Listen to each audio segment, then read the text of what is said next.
اللہ وبرکاتہ۔ وعلیکم السلام۔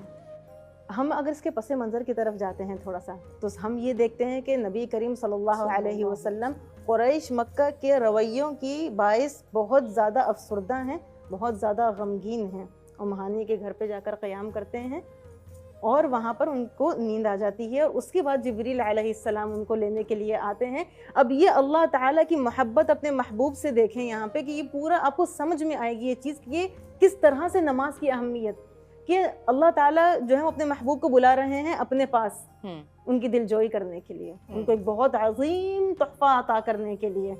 پھر وہ جاتے ہیں معراج پر، اور وہاں پر جتنی بھی عبادات، جتنے بھی احکامات اللہ تعالیٰ نے نازل فرمائے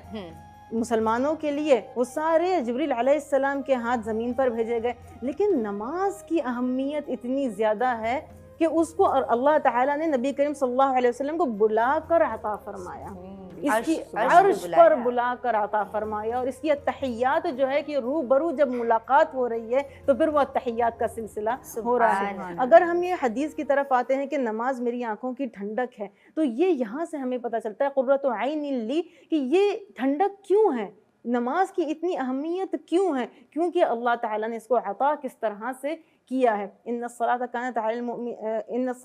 المؤمنین کتابا موقوتا، تو یہ اس کو بھی لکھ دیا گیا، جیسے کہ ہم نے پہلے روزے کے لیے بھی بولا تھا کہ اس کو لکھ دیا گیا ہے، نماز کو بھی اسی طرح سے لکھ دیا گیا۔ بہت ساری آیات مبارکہ میں اگر ہم یہ چیز دیکھتے ہیں کہ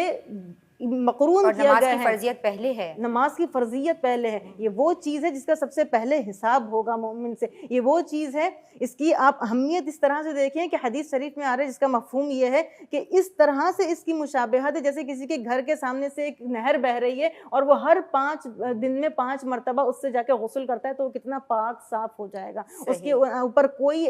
خرابی، کوئی غلاظت، کوئی ایسی چیز ناپاکی نہیں رہے گی، تو اس طرح سے پاک ہو جاتا ہے۔ ایک اور جگہ